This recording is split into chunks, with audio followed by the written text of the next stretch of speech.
I can it's so funny, it's not playing my little alright, there it is. Alright, so it's a little crazy because 'cause I'm on 2 different platforms here and trying to figure out which day it is. Very interesting. And it doesn't wanna play my own little, let's try it now.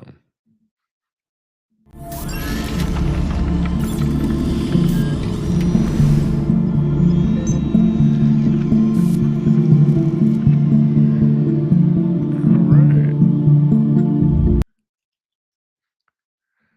Alright, so I'm gonna quit trying to make it do funny things, it's just trying to make it, play little song, and for some reason it didn't wanna play the little song, and so, we will not play the little song. I'll just carry on, you know what I mean? And then, messing with 100 other settings, trying to figure out what is what, and doing it all at the last minute, of course. But, so I only really have about 30 minutes this time, which anybody that watches this probably thinks, "Oh, great, even better." So he won't be on there forever. Um, I titled this one, "To My Friends Who Are Feeling Triggered by Charlie Kirk," and at the risk of being seeming like a smart behind or whatever, I do actually mean that sincerely. I realize that there has been a very divided cultural response to, the assassination of Charlie Kirk. And a lot of times it's like the people that I feel like are really reacting badly are feeling triggered by it because they perceive him to be uber conservative, to be racist, to be a xenophobe, to be a whatever you want to put on there. I think here's what I think. I think a lot of people knew who he was, obviously, because it's a movement that's been started now. And his wife is carrying on that movement, and the movement's called Revival. It's really he's kicked off hit in his death. There's that verse in John 12, and I actually do this verse at funerals, and so it's not like my favorite time to do a verse, but I always every funeral, I'm the pastor in the family, so I always do the funerals, and I it's basically unless a grain of wheat falls to the ground and dies, it remains by itself alone. But if it dies, it bears much fruit. So think of it as, whenever you look at life circumstances, things that are heavy, you know, um, when somebody dies in a car crash, when you have a freak accident, when you have any kind of death in a family that is unexpected or sudden, and even the ones that aren't, it's not just that category, but what you end up with is you end up with a lot of life being produced. Why? Because tragic events make us pause because they interrupt us. And in the interruption and in the pause, we have to evaluate things about our life. They're in our world that is so crazy busy. And, we've got a culture now that has no room for relationships. And so, yeah, we're just addicted to a screen instead. And that is the context. But I mean, honestly, because it's like less and less relationship the more we go. It seems like, and I think we're going to see the pendulum swing on that one, where people are going to want to go on a digital fast and actually hang out with other people. What a novel concept. And so when you have a busy, busy world like that, it's the interruptions of life, kind of like what the COVID word did, kind of like any kind of tragedy in the family and whatnot, or national tragedy, of course. Weather is traumatic. When you have a hurricane, I come from Florida. And when we lived in Florida, I went through 4 hurricanes, and I still can't watch the news about hurricane coverage. I have to turn it off because it triggers such a deep, deep place of PTSD in me that that's what I wanted to do. Okay. Um, Let me just look up this real verse. The servant who was forgiven much and then goes after the one who owes the money. Right.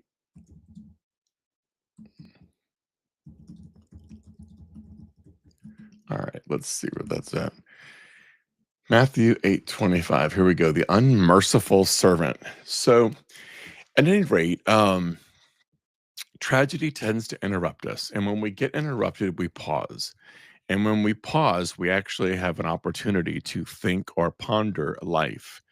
And those events becomes I know some pastors who have preached the gospel at funerals and see people get saved because people are very open, okay? And the assassination of Charlie Kirk was a reverberation that was felt around the world. And what you saw with revival in terms of that, I mean, you're seeing a million things, but one of the big ones was you had people who hadn't read the Bible in years, people who hadn't been to church in years. It was this, what it did was it provoked this deep, deep, deep longing in people to connect spiritually. And as image bearers made in his image, we are made for God. So it provoked that God part of us in such a way that people began to turn to God. That's like phenomenal. It means so he is the turnaround seed in the ground that will that is the provocation for one of the biggest turnarounds that I believe we're going to see spiritually in our country and around the world. And I don't think it's going to stop. And so, okay, so let me back up to my title. So, there are a lot of people that I've seen on social media, largely people, honestly, who don't know him, or they just know of him. And so, in our culture right now, in social media culture, and fake news culture and disinformation culture, okay, and I mean, I'm just going to say the far left has trafficked in disinformation like crazy. There's nothing that you can pretty much watch on CNN honestly that's true. And I know that the same people that I'm talking to who get triggered by Charlie Kirk don't believe that, but they it's really little about the facts, it's more about the agenda. I remember watching, it was like during one of the Trump presidencies, it was like, during his first 100 days, and on Fox, you saw all these list of things he's done, and literally, they showed, like, the checkerboard, like, where you could see all the stations talking at the same time, and every single liberal, legacy media outlet was saying the same thing. He's done nothing. So we have a culture that isn't really about being a Democrat anymore. It's about being a hater of Trump. And then behind that one is a Marxist agenda, and a communist agenda to bring in a dictator, honestly, of their own. If they had their druthers, they would have their own dictator and a real dictator because Trump's not a dictator. People don't elect people like that and who are dictators, and they don't give themselves to the public when they're dictators. But anyway, I'm not here to defend him today because that one, it can happen all by itself. The proof will be in the pudding. So, at any rate, you have a culture that has been polarized for a lot of reasons. And I remember back when we did our supernatural ministry school, two of my wife's and I's best friends are African American ladies, and we love them. And I would, and one of, and some of the biggest, most harrowing times with my wife's 7-year battle with cancer that she's gone through, these ladies would come over every week and we would pray. They would pray, and I would make dinner because I do the thing that I do. I could pray too, but making dinner and being a host is something that I enjoy. And honestly, at that time, we were processing Floyd. I mean, honestly, so in Supernatural Minister School, we get together and, instead of the agenda of everything that was supposed to be for that week on the ministry school agenda, we felt the heartbeat of the room was really about processing this growing racial divide in our country. and and how Floyd kind of polarized that. And um in Angel Agents, the documentary that I'm still producing one episode at a time, the first one will feature Kathy Walters, but there will be one that will feature others, like in a particular episode. There might be one that's just all about racial stuff because there's people that have had encounters over these kinds of things. But one of the ladies in our group had an encounter at our house. And in the encounter, she went above the scene with the angels and she saw the whole thing playing out with Floyd. She saw the demonic working through the people who were obviously pinning him to the ground and doing the things that were violent and you know the really horrific stuff. And she saw what was going on and the overall impact of that encounter. And we watched this play out in her life like in phenomenal ways. Was it disempowered in her own heart, and she wasn't really one of these people that was she wasn't a racist or anything like that. She's always had a heart, but what it disempowered in her heart was it disempowered the bentness towards looking at what we were seeing with our eyes in people. The war is never about the people per se themselves. The war is spiritual. It's a heavenly war, a demonic war that's being played. So all of the forces that have been driving the separation culture, the racist culture, all of the turmoil and upheaval that we've seen and the lawless parade that we've watched, not in the last several months, but prior 4 years, right? The lawlessness that began to explode onto the scene was being driven by an agenda, a diabolic agenda through a diabolic elite group of people, okay? And so the purpose of this isn't to get into that because that's a big discussion too. But what you have to see, what I needed to see was that it was demonic. It's the same thing if you see a couple going at each other in a marriage, you have to, or even people in relationship, it's like we back up away from what we see going on because the enemy wants to provoke us relationally and it's a demonic attack. And so sometimes when you're trying to offer people even perspective, when they're kind of warring with people in their family or warring against each other, it's like hold the train.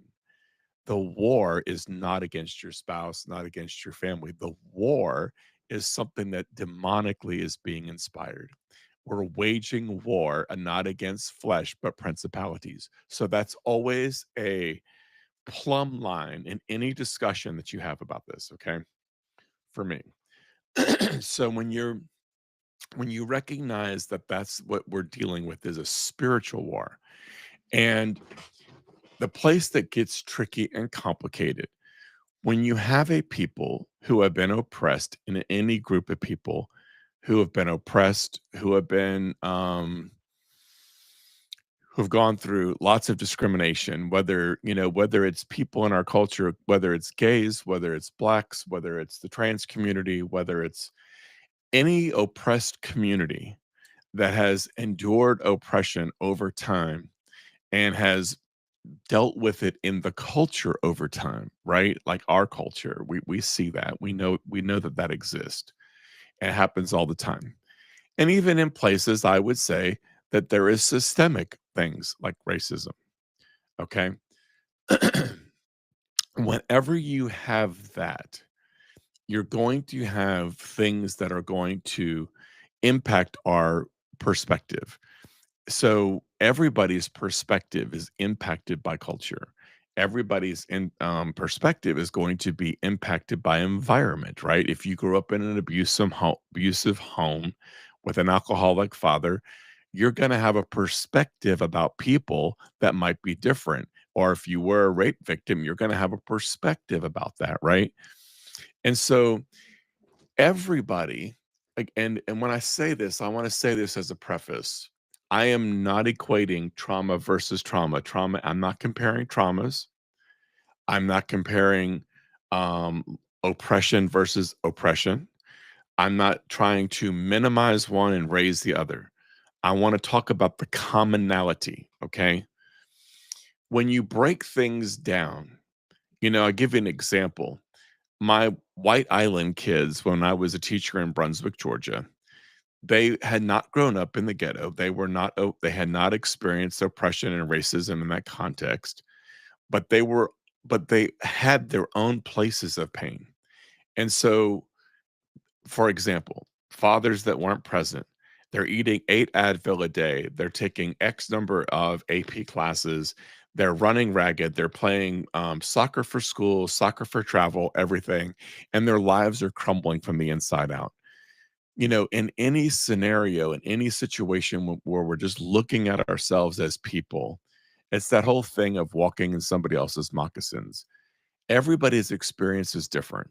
Now, for me and my wife, our son was a student that was mine. He's African American. And I can't say that because we have an African American son that I understand the Black plight or that I can take on a perspective that's informed. I I can say that I've had the opportunity, probably more so than many other white people, to see things through someone else's eyes. So I do see things a little bit differently than probably a lot of than maybe other people do. It's kinda like having a friend who's a different race than you. It's like sometimes people have a lot to say about the opposite race, and it's like, do you ever have a friend? Like, have you ever had a relationship, we're naturally prone to form judgments and prejudices and biases oftentimes from a distance. I had parents, for example, that this one young lady, she was a black girl and she was in my class and she was always very verbose and she was always confrontational with me and we would go at it. And one day I just stopped and I paused and I recognized, oh my God, she's a leader. So I started calling her out as a leader. I said, "You have influence. And then the challenge was, here's what I want to challenge you with. When you know that you have influence, where are you leading people? If you're disrupting my class and you're leading them into a riot in my classroom of sorts, then that's one way to use leadership, but there's other ways to use your leadership. In other words, you're powerful. So how do you want to use your power?" And she told me straight up when her mom met me, "My mom hates you." And she said, "I had to talk to my mama and say, 'Mama, not all white people are bad.'" To be fair, mom probably grew up in an environment and that basically that was a thing. It was like racism can be generational, racism can be environmental, it can be something that sometimes, like one of my best friends, two of my best friends were African American at the school, and we would have conversations about race all the time, just because we were friends and we could. It was like, okay, let's just talk about this. And in our conversations, I remember this coach friend of mine who was a teacher, he said his dad, they grew up with KKK down the street, and daddy sent him to a white school in, Midwest, not Midwest, out West, and on purpose. And he said, "Son, not all white people are bad. And I want you to be able to relate to everybody." So we sent him out there and he began to relate to everybody. He had to go into a very awkward environment. My own son went to Olivet Nazarene University in Chicago, Illinois, a predominantly white Christian university where he got, to play football because of a scholarship. And so he was in a predominantly white environment. And he's had his own struggles with his identity because a lot of times if you relate to white world and you're African American, and if you're upward, in terms of you're going to college, you're doing things, and that's not making a general statement about anybody here, but in his own words, in my environment growing up, it was like crabs in a pot. If somebody was trying to get out, the other crabs would try to pull them back down. And part of the identity crisis, in short, would be I don't fit in a black world or white world. I don't fit in either one because, he was very articulate and people make assumptions when they see him. When they see him, they see oh God, he's really, really big, and people make judgments like, oh, he's a thug, whatever. He can put that persona on if he wants to, but then by his own words, when I open my mouth, I catch him off guard because they look at me and see one thing, and my mouth says something different. So it's been a journey that way. So I say that to say that our environment a lot of times shapes the way we think. And so part of what happens when we come to Jesus and part of what is becomes transformational, like our friend who had the heavenly encounter, and yes, this is where my scripture comes in. Who had the heavenly encounter and saw the demonic. And I watched this person, she's my wife's best friend. I watched her transform in so many ways where she became a lover of she could love the victim and she could love the one who was the perpetrator the same. In other words, the eyes of Jesus, she could see them through the eyes of Jesus, that she can find value in all people regardless of where they were at. So this is the one about the scripture real quick. Might have to talk about this topic more than one day. So Peter came to Jesus and said, Lord, how many times shall I forgive my brother or sister who sins against me? Up to seven? Jesus answered, I tell you, not seven, but 70 times. Therefore, the kingdom of heaven is like a king who wanted to settle accounts with his servants. As he began the settlement, a man who owed him 10,000 bags of gold was brought to him. Since he was not able to pay, the master ordered that he and his wife and his children and all that he had be sold to repay the debt. At this, the servant fell on his knees before him. Be patient with me, he begged, and I will pay back everything. The servant's master took pity on him, canceled the debt, and let him go. Profound. So here's a scenario. This is a picture of everybody in the room, all of us. We have all been forgiven. No matter what we've done, no matter where we come from, we have been forgiven. We live in the blood bought reality of being forgiven of our sins. Therefore, comma, if I'm the person who has, been, you know, beaten up in my family, whatever the thing is that it was been the trauma and the wounds that we carry from our family, if I've been forgiven of everything that I have done, then for me to exact justice by trying to take retribution on them becomes a heinous sin from the standpoint of you're taking the freedom that was bought for you and yet projecting onto another something that you want to see justice with, but you're exacting the justice in your actions against them when the cross has already exacted justice for all.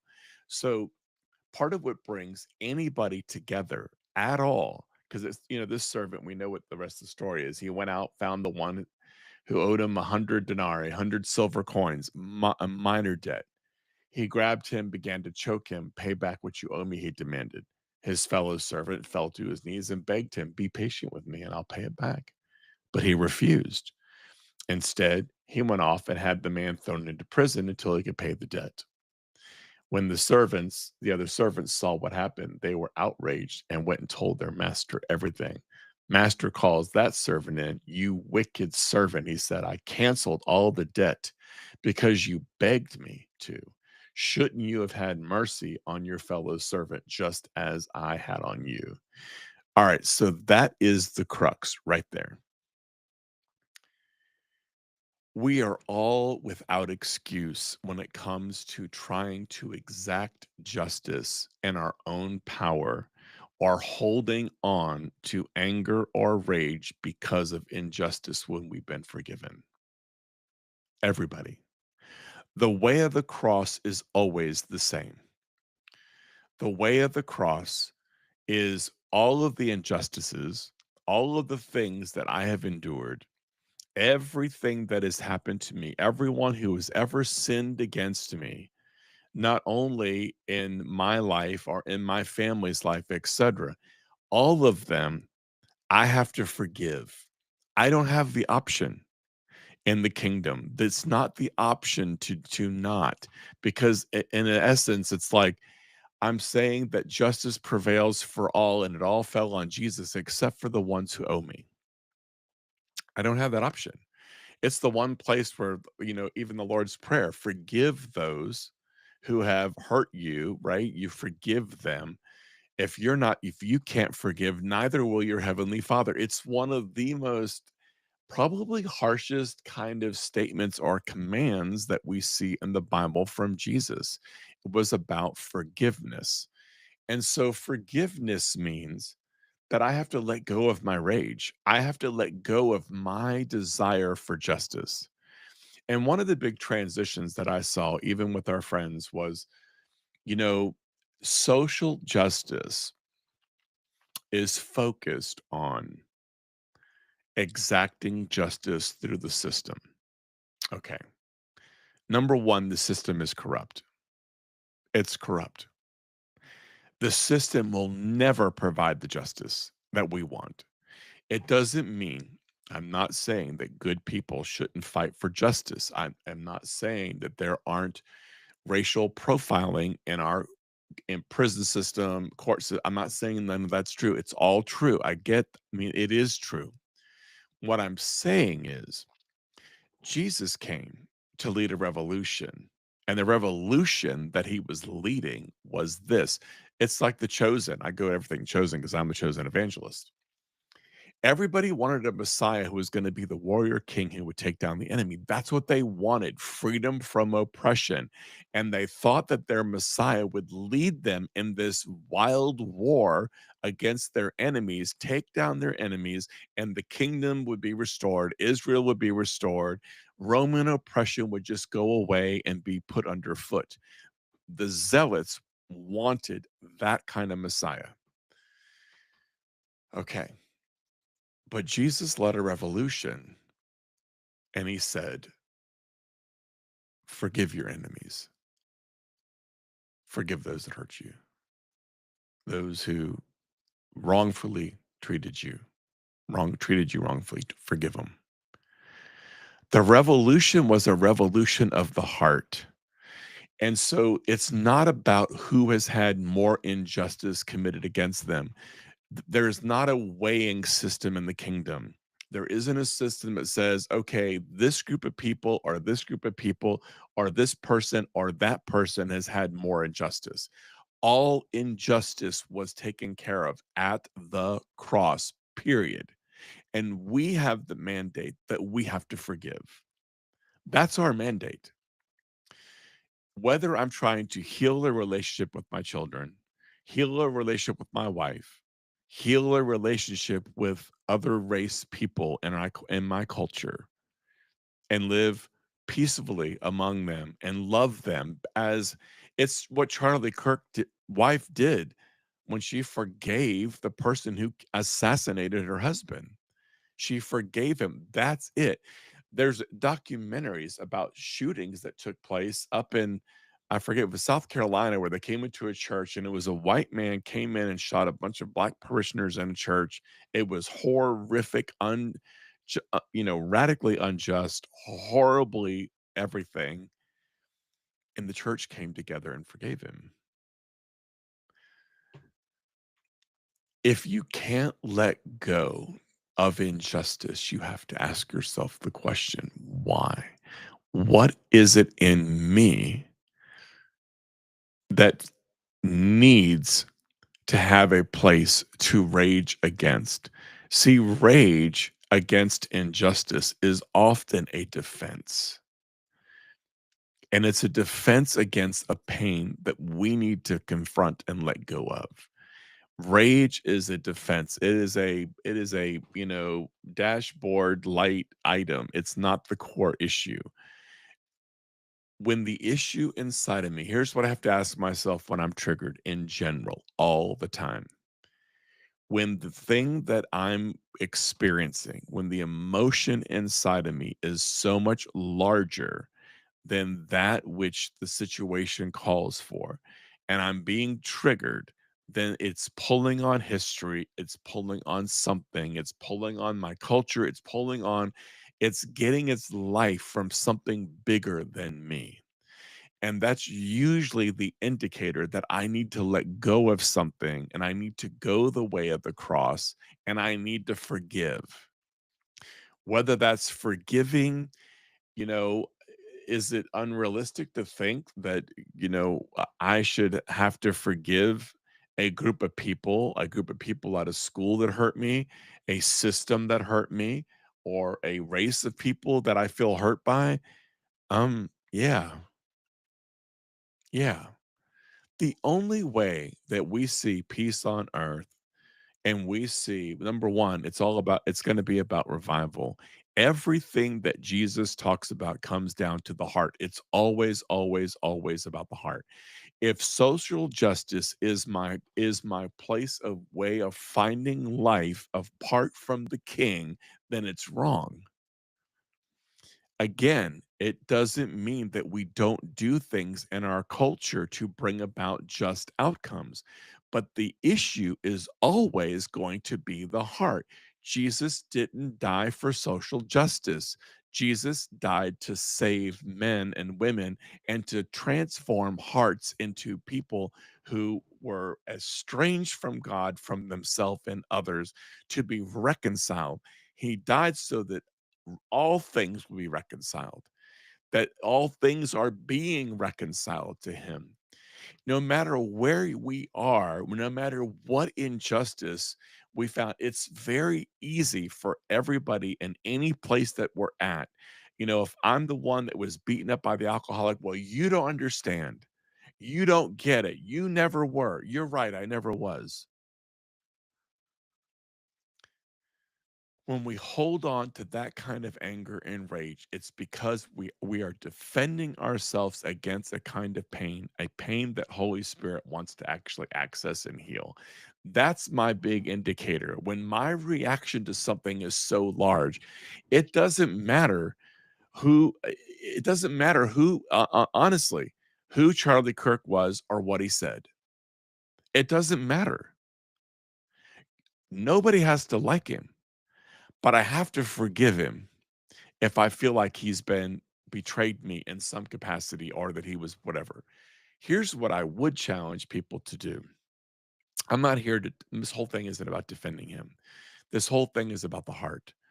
Wherever there's an agenda inside of me and the response inside of me is larger than what is necessary or seems appropriate for something, it is an indicator that there is some place, a wall of pain behind the wall. It's like I'm projecting onto people. I'm projecting onto a group, I'm projecting onto somebody else, I'm projecting onto, we do it all the time. It's the rape of Tamar. Tamar gets raped, and then he says he treats her like she's the piece of garbage. She begs him, please don't send me away because, you know, I could become your wife. I mean, in that culture, that's what would happen. And shame is projected outward or inward as self-contempt or both, either or both.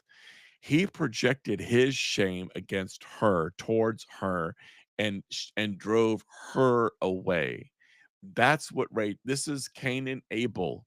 What did the Lord say to Cain? Look, dude, if you can't manage your rage, if you can't manage your sense of injustice, if you can't manage this thing that's inside of you, if you can't get a hold of it, my paraphrase, you will project your rage on your brother because you didn't do what you needed to do to bring an acceptable sacrifice, and you're going to project it onto him and you're going to kill him in your attempt to live apart from the living God by exacting justice by your own hand.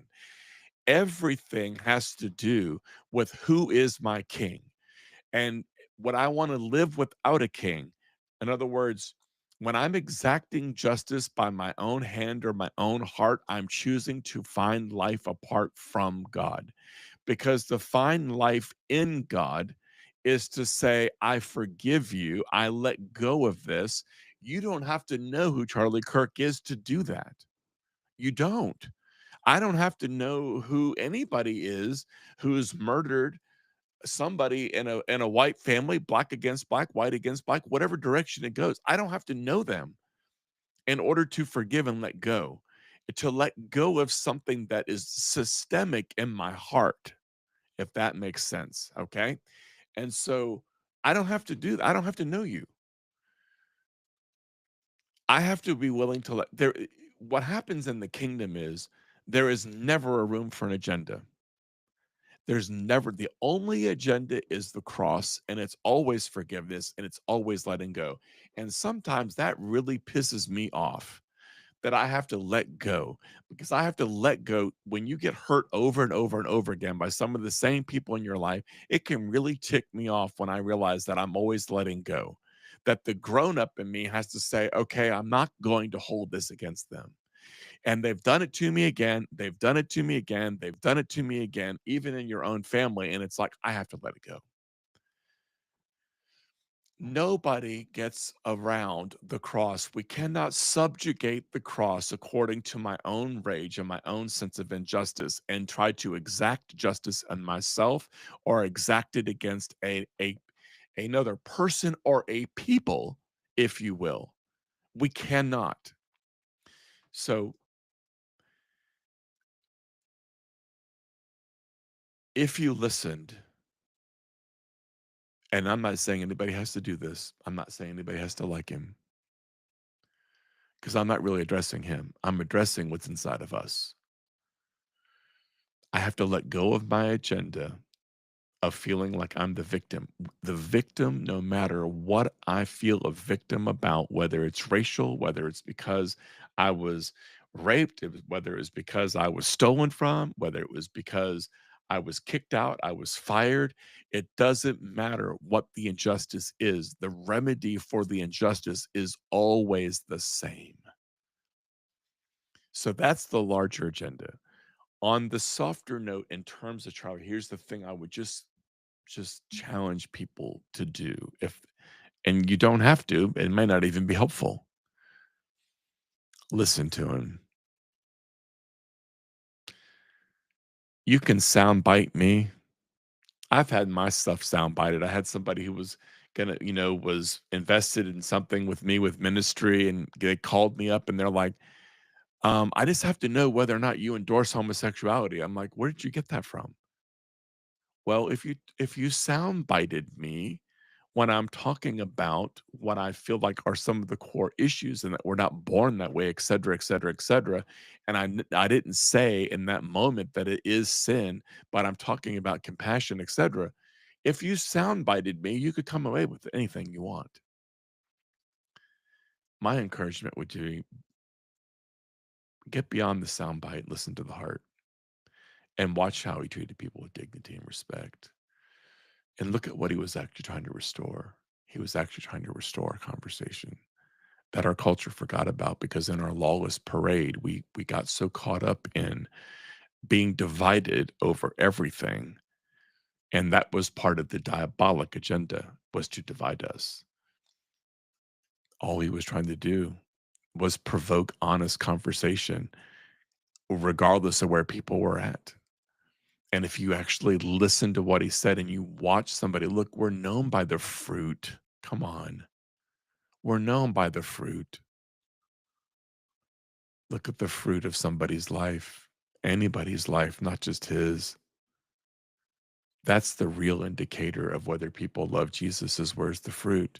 And if you haven't walked with them, if you haven't hung out with them, how do you know? I got to let it go there because I got to go to church. All right. Blessings.